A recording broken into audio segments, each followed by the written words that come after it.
This is recording right now? Yes, so today we're going to read a story for you called Miriam by Truman Capote. Capote. I think that we should, because there might be varying age groups of the people that are listening, I think that we should maybe not give a preview or spoilers of the story, but I think we should It's a say freaky like... story.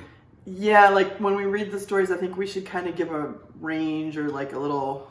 On a scale of 1 to freaky, this one's freaky. I think it's not scary. I think it's not like there's no bad words or anything like that. It's just a little bit of a Trippy story. trippy story. So, all right, let's just get started. Okay, so this is Miriam by Truman Capote. Yep. For several years, Mrs. H.T. Miller lived alone in a pleasant apartment, 2 rooms with kitchenette, in a remodeled brownstone near the East River. She was a widow. Mr. H.T. Miller had left a reasonable amount of insurance. Her interests were narrow. She had no friends to speak of, and she rarely journeyed farther than the corner grocery. The other people in the house never seemed to notice her.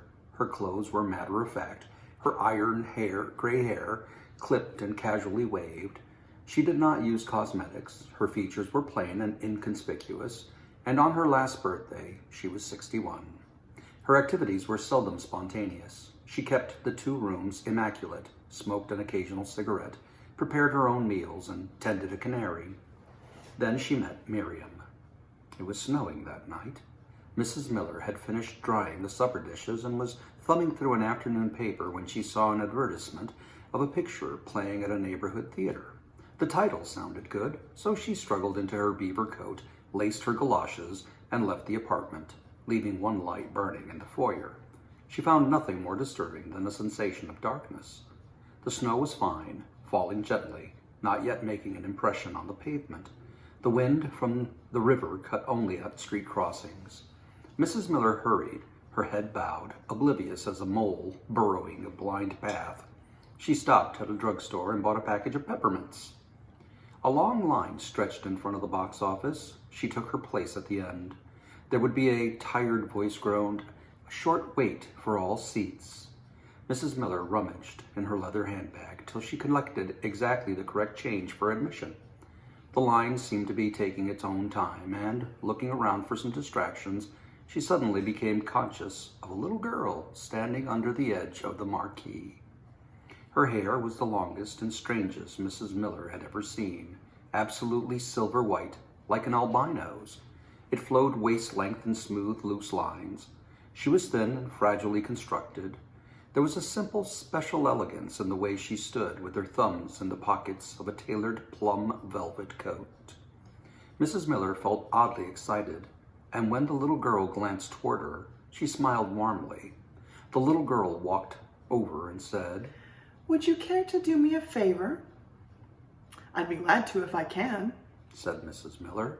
"Oh, it's quite easy. I merely want you to buy a ticket for me. They won't let me in otherwise. Here, I have the money." And gracefully, she handed Mrs. Miller 2 dimes and a nickel. They went over to the theater together.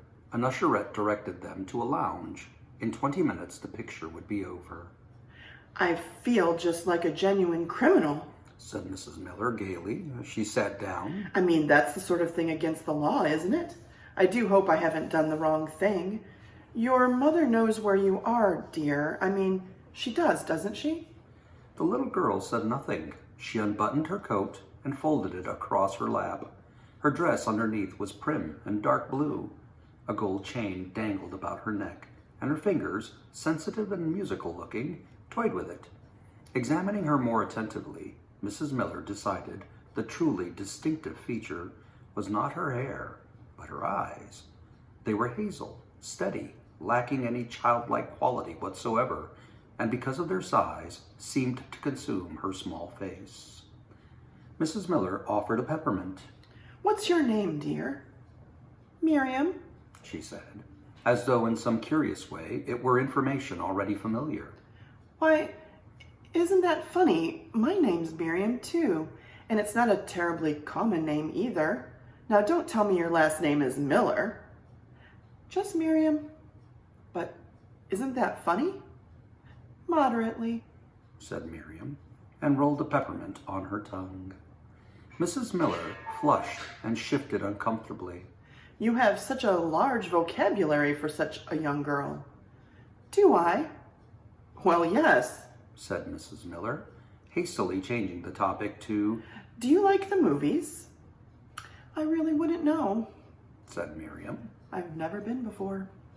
Women began filling the lounge. The rumble of the newsreel bombs exploded in the distance. Mrs. Miller rose, tucking her purse under her arm. I guess I'd better be running now if I want to get a seat, she said. It was nice to have met you. Miriam nodded ever so slightly. It snowed all week. Wheels and footsteps moved soundlessly on the street, as if the business of living continued secretly behind a pale but impenetrable curtain. In the falling quiet, there was no sky or earth, only snow lifting in the wind, frosting the window glass, chilling the rooms, deadening, then hushing the city. At all hours it was necessary to keep a lamp lighted, and Mrs. Miller lost track of the days.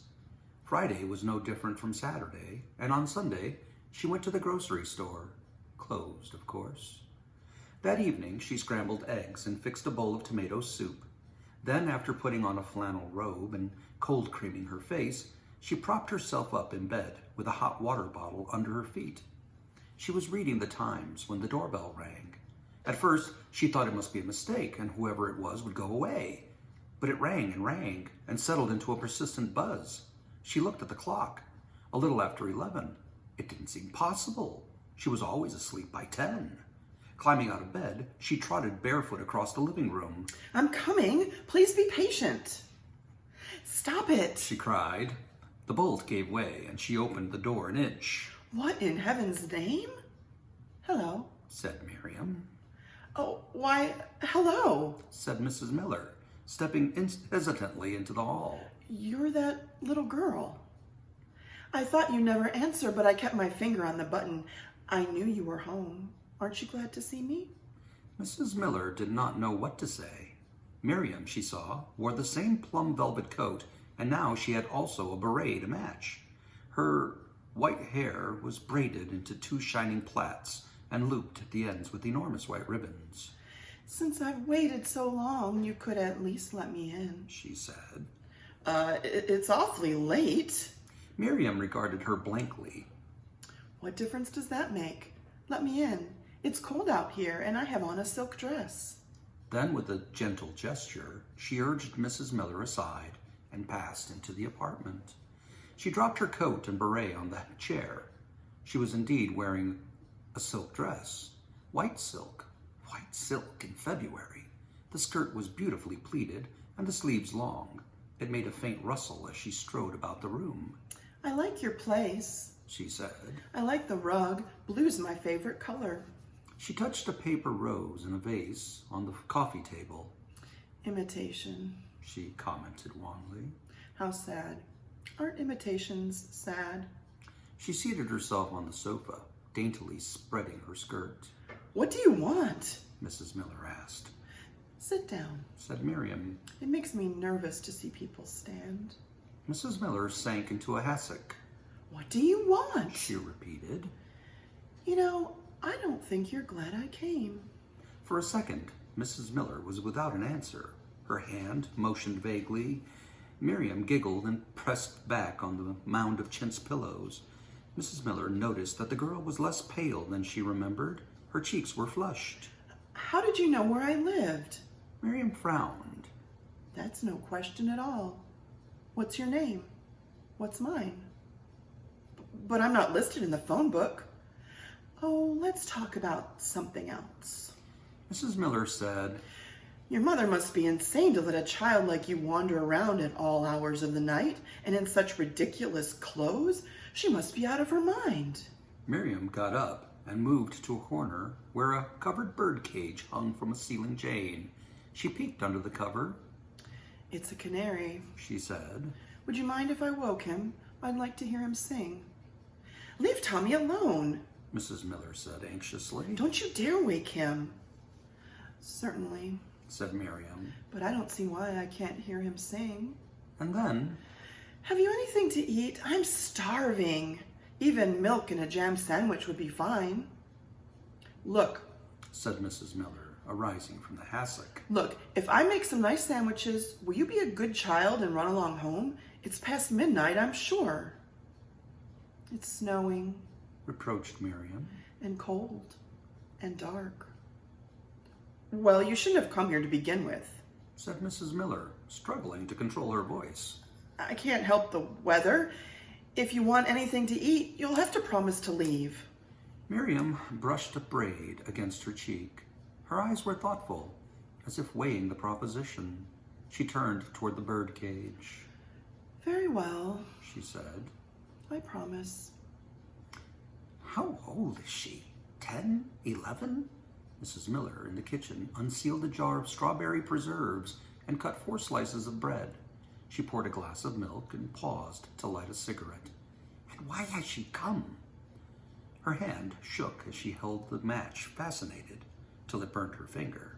The canary was singing, as he did in the morning and at no other time.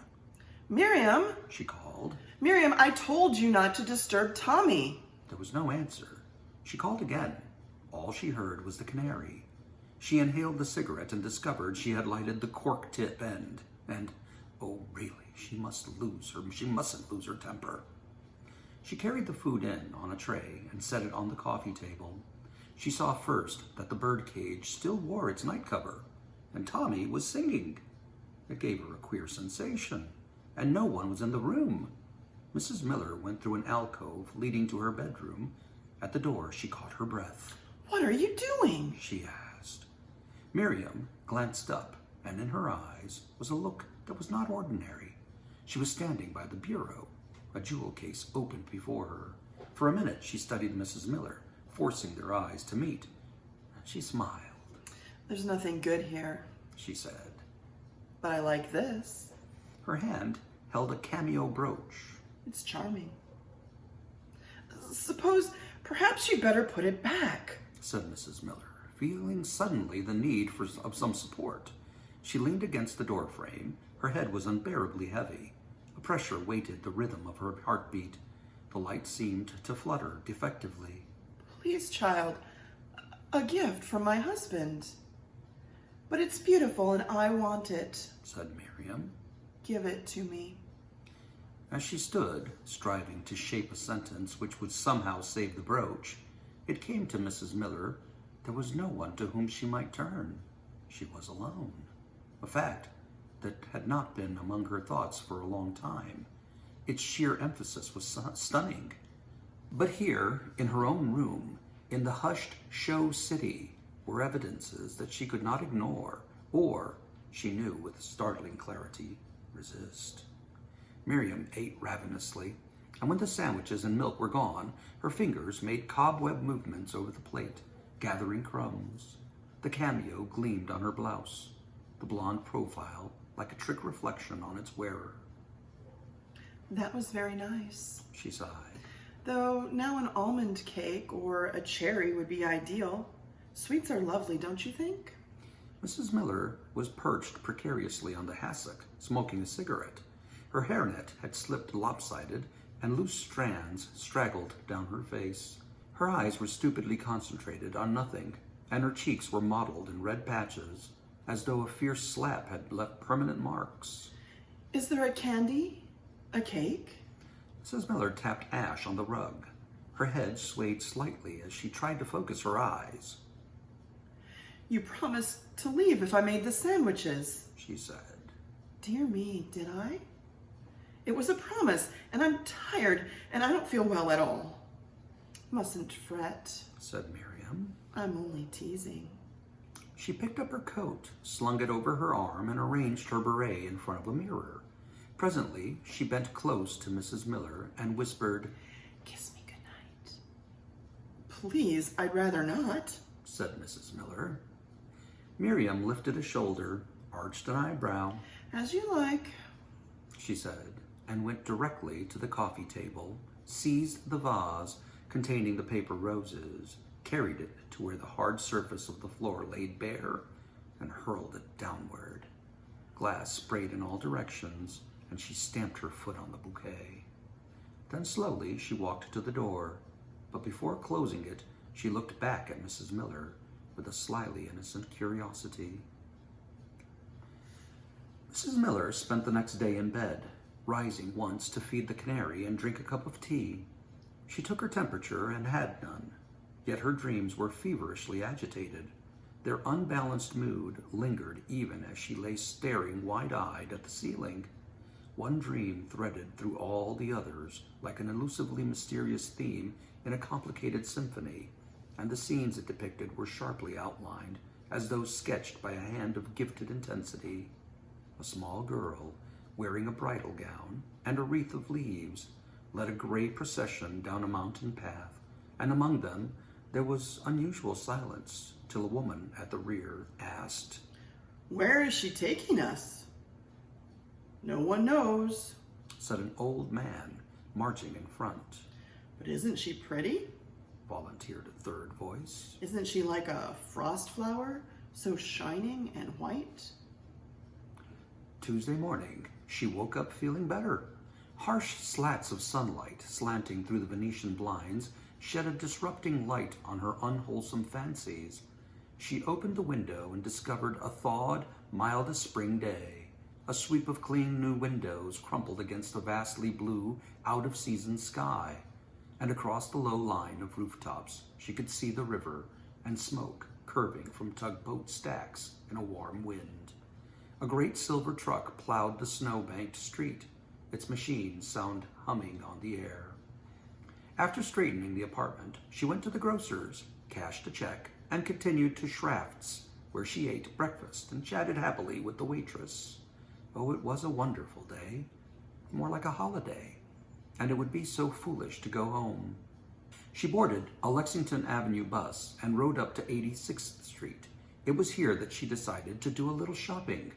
She had no idea what she wanted or needed, but she idled along, intent only upon the passers-by, brisk and preoccupied, who gave her a disturbing sense of separateness. It was while waiting at the corner of 3rd Avenue that she saw the man. An old man, bow-legged and stooped under an armload of bulging packages. He wore a shabby brown coat and a checkered cap. Suddenly she realized they were exchanging a smile. There was nothing friendly about this smile. It was merely two cold flickers of recognition, but she was certain she had never seen him before. She was standing next to an L pillar, and as she crossed the street, he turned and followed. He kept quite close. From the corner of her eyes, she watched his reflection wavering on the shop windows. But what could she say, do, here in broad daylight, on 86th Street? It was useless, and despising her own helplessness, she quickened her steps. Now, 2nd Street is a dismal street, made from scraps and ends, part cobblestone, part asphalt, part cement, and its atmosphere of desertion is permanent. Mrs. Miller walked 5 blocks without meeting anyone, and all the while, the steady crunch of his footfalls in the snow stayed nearer. And when she came to a florist's shop, the sound was still with her. She hurried inside and watched through the glass door as the old man passed. He kept his eyes straight ahead and didn't slow his pace. But he did one strange, telling thing. He tipped his cap. 6 white ones, did you say?" asked the florist. "Yes, She told him. white roses." From there, she went to a glassware store and selected a vase, presumably a replacement for the one Miriam had broken, though the price was intolerable, and the vase itself, she thought, grotesquely vulgar. But a series of unaccountable purchases had begun, as if by prearranged plan, a plan of which she had not the least knowledge or control.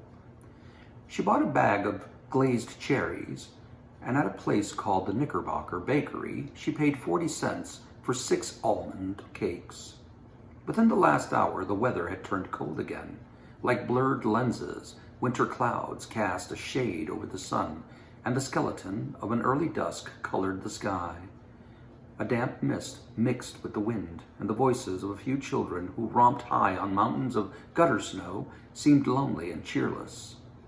Soon the first flake fell, and when Mrs. Miller reached the brownstone house, snow was falling in a swift screen, and foot tracks vanished as they were printed. The white roses were arranged decoratively in the vase. The glazed cherries shone in the ceramic plate. The almond cakes, dusted with sugar, awaited a hand. The canary fluttered on its swing and picked at a bar of seed. At precisely 5, the doorbell rang. Mrs. Miller knew who it was. The hem of her housecoat trailed as she crossed the floor. Is that you? She called. Naturally. Said Miriam, the word resounding shrilly from the hall. Open this door. Go away, said Mrs. Miller. Please hurry, I have a heavy package. Go away, said Mrs. Miller. She turned to the living room, lighted a cigarette, sat down, and calmly listened to the buzzer. On and on and on. You might as well leave. I have no intention of letting you in. Shortly, the bell stopped. For possibly 10 minutes, Mrs. Miller did not move. Then, hearing no sound, she concluded Miriam had gone. She tiptoed to the door and opened it a sliver.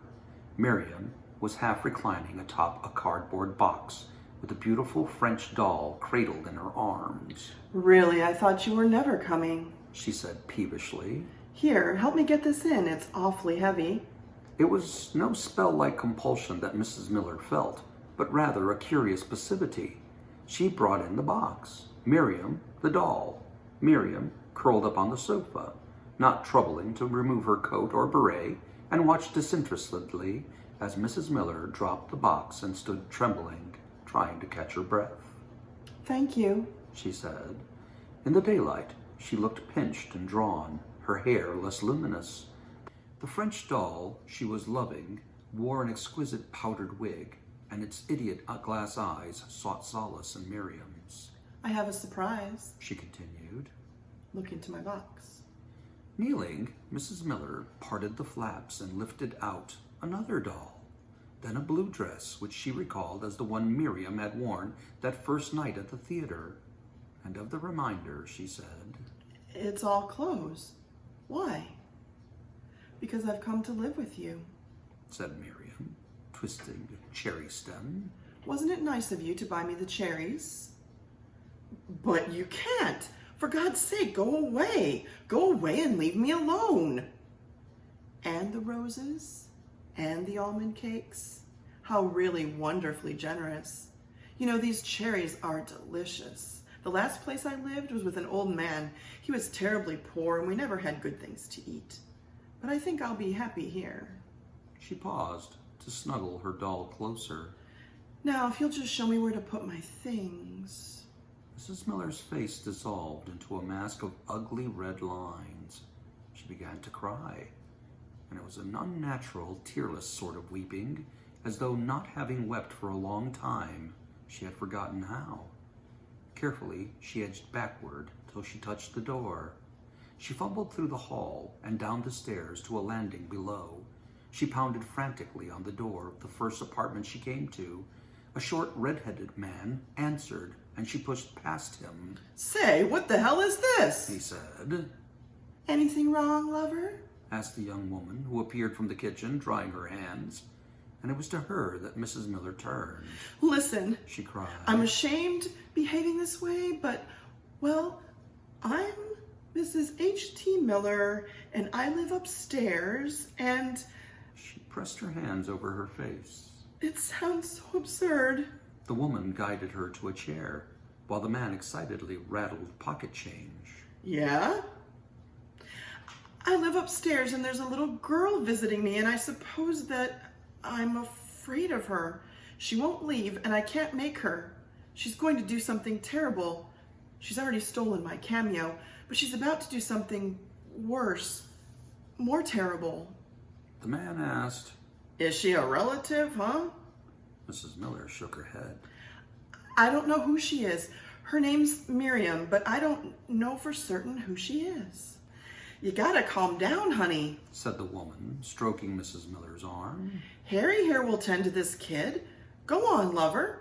And Mrs. Miller said, The door's open, 5A.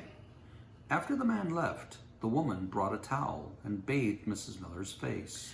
You're very kind, Mrs. Miller said.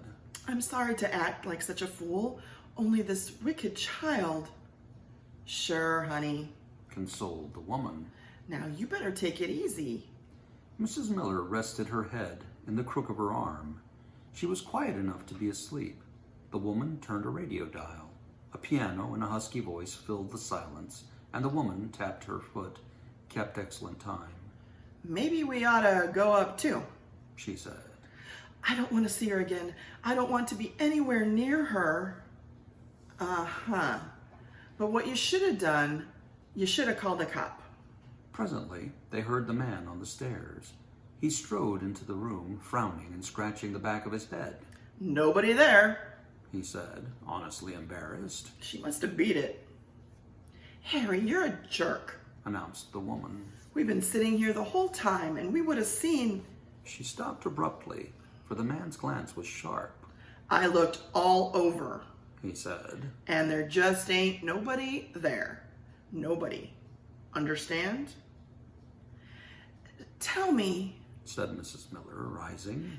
Tell me, did you see a large box or a doll? No, ma'am, I didn't. And the woman, as if delivering a verdict, said, Well, for crying out loud. Mrs. Miller entered her apartment softly. She walked to the center of the room and stood quite still. No, in a sense, it had not changed.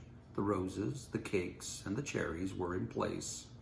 But this was an empty room, emptier than if the furnishings and familiars were not present, lifeless and petrified as a funeral parlor. The sofa loomed before her with new strangeness. Its vacancy had a meaning that would have been less penetrating and terrible had Miriam been curled up in it. She gazed fixedly at the space where she remembered setting the box, and for a moment the hassock spun desperately. She looked through the window. Surely the river was real, surely snow was falling, but then one could not be certain witness to anything. Miriam so vividly there, and yet where was she? Where? As though moving in a dream, she sank to a chair. The room was losing shape. It was dark and getting darker, and there was nothing to be done about it. She could not lift her hand to light a lamp. Suddenly, closing her eyes, she felt an upward surge, like a diver emerging from some deeper, greener depth. In times of terror or immense distress, there are moments when the mind waits, as though for a revelation, while a skein of calm is woven over thought. It is like a sleep or a supernatural trance, and during this lull, one is aware of a force of quiet reasoning. Well, what if she had never really known a girl named Miriam? That she had been foolishly frightened on the street. In the end, like everything else, it was of no importance, for the only thing she had lost to Miriam was her identity. But now she knew she had found again the person who lived in this room, who cooked her own meals, who owned a canary, who was someone she could trust and believe in, Mrs. H.T. Miller. Listening in contentment, she became aware of a double sound, a bureau drawer opening and closing. She seemed to hear it long after completion, opening and closing.